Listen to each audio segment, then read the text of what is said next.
Hey, what's up everyone, and welcome to this tutorial video.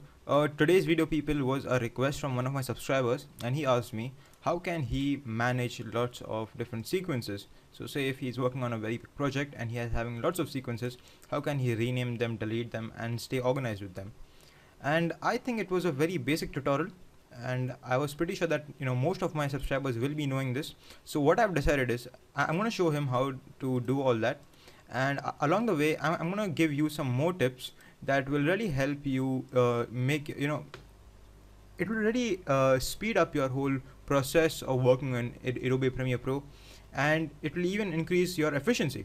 Okay, so let's get started, guys. Now, whenever people I'm about to start any kind of work on Premiere Pro, and say I've been given lots and lots of assets, I always change my workspace to meta logging. Now, meta logging is a workspace that has actually been created for these kind of you know purposes. So say if I have been giving lots of footage, like lots of video files, lots of audio to work with, lots and lots of graphics, text, etc., I always change it to meta logging. Now, the keyboard shortcut for that is Shift Alt 6 key. If you press all three keys together, then you can see that the interface changes to meta logging. Now we have a project panel over here. You have the source monitor, the media browser. This allows us to browse through different media, if it's located on different drives, a metadata tab, and a markers tab. Now I don't really use markers a lot in this, but say metadata, project panel, media browser, and source monitor, these panels I use a lot. Okay, so in media browser you have the ability to browse to different places and see where your footage is located. So for me, it's going to be on E drive and the whole footage folder. And if you want to drag and drop, then all you need to do is you need to, like, if you want to import straight away a full folder, then select the folder and you can drag it to the program, to the project panel over here. If you want to drag some specific footage, then open the folder and then you can select your footage and then drop that only. So, and yeah, if you hold on the control key, then you can select multiple files and then drag them together. Okay, so that was good. This workspace also allows you to be organized, because when you are importing lots and lots of footage, you have to create different kind of bins, like say one bin for audio, one bin for video. So it really helps you keep track and stay organized with different and lots of assets you may be having when you're working with a particular project. In that way, you stay more organized. If you want to add some more metadata, people, is supposed to be extra information that you add to a clip, to a photo, or any those things. So say if I want to add any metadata to this particular file, and it's always a good thing. It's always a good thing to stay organized.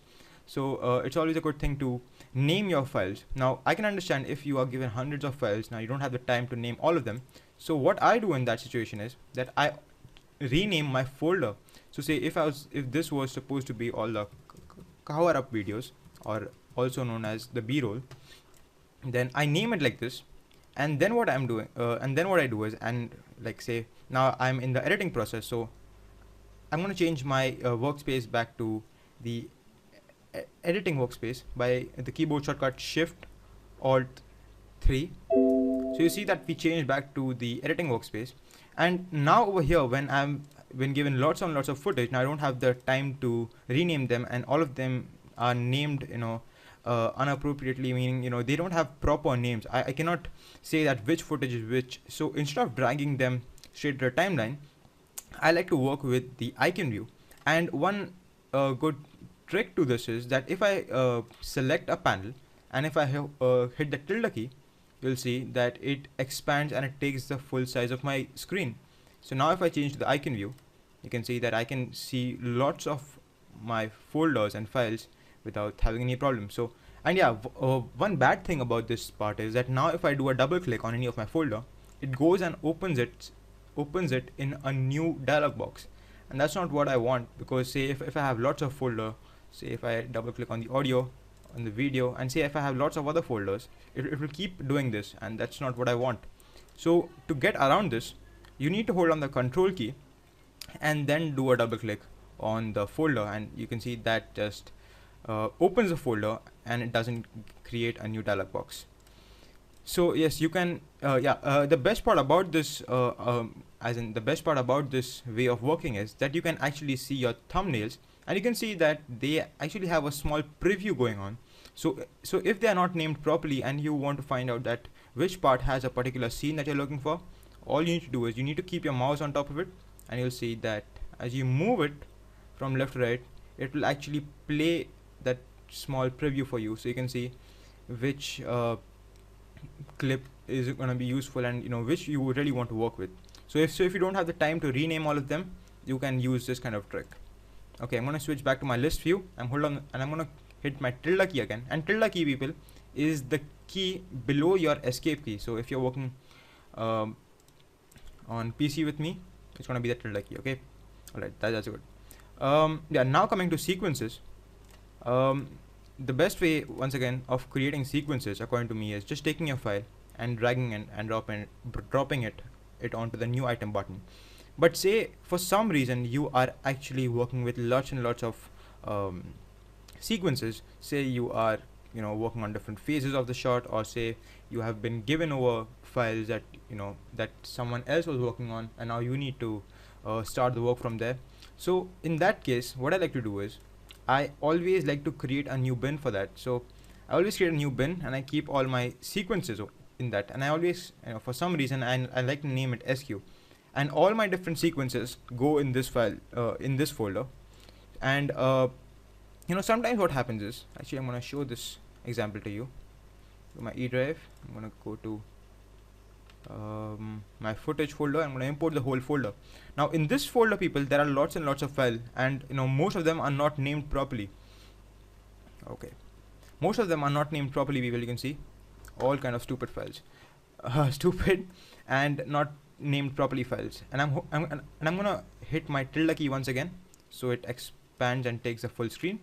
And you can see I've got different type of metadata over here: my media end, duration, in point, out point, etc. And it even gives me a good amount of name. And if you want to ever increase the size of one of these, then just hold down, just go to the part where there's a split between those two things, and you can just hold it down, click and drag left or right to increase or decrease the space of one thing. Okay, so what was I gonna say? Oh yeah, if you are creating sequences by this technique of dragging a video and dropping it onto the new item button, what's gonna happen is that you get a new sequence, but your sequence is placed in this folder. Now there are lots of files for you to look, and and the worst thing is that you have two of the files that are of the same name. So in that situation, what you can do is you can either use this filter contents help, filter bin content, in which you just need to type the name of the file, and it automatically shows up. You can see that there's a live update happening below, and we are looking for lightning strike. So if free LIGHT, and you can see that Adobe Premiere Pro filters these words for me in my whole assets, and it comes up over here. Now if you don't want to use this, what you can do is you can change it to the icon view, and then you can purposely do a double click on the footage icon. So what happens is it goes and creates it into the new dialog box, and then you can look for your sequence and say I found my sequence now. So I can just take my sequence and drag and drop it onto my new bin, which I have named SQ, specially made for sequences. You can see it gets removed from this folder and gets transported to the other folder. So that's one way to work with different sequences. And now let's get to the part of renaming sequences. And renaming sequences is very easy, and it's a good habit also to get into if you are working with lots of sequences. All you need to do is do a right click and go to rename option over here, and you can see that you can rename the file. So say this was 02, and you can see when you rename the sequence over here, it also gets updated in the timeline. So that's one thing to remember.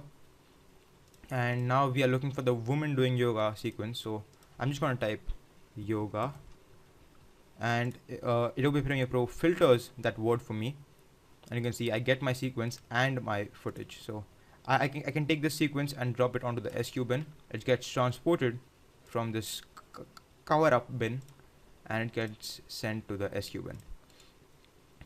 And if you want to remove this, so you can select the whole word and press the backspace key or the delete key, or you can just straight away click this X icon over here. And that's good. So now I want to rename this. One quick way of renaming sequences is just to click on the name and you get into the rename option. And now you can press 01 and you can see it gets renamed over here as well. If you want to delete sequences, simply select or hold on the shift key or the control key. For doing multiple selection of different sequences, you can select them and drag it and drop them onto the delete icon, and you can see the whole thing goes away. Now if something like this happens for you, the whole timeline just goes blank and black, go to Windows and then check this option over here, or there's a keyboard shortcut for this, Shift 3, put a check and the timeline comes back.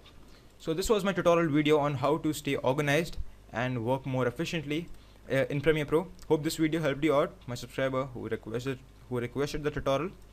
And to anyone who hasn't subscribed, then please subscribe. Please like this video on YouTube, and thank you so much for watching my video. I'll see you all in my next video. Thank you.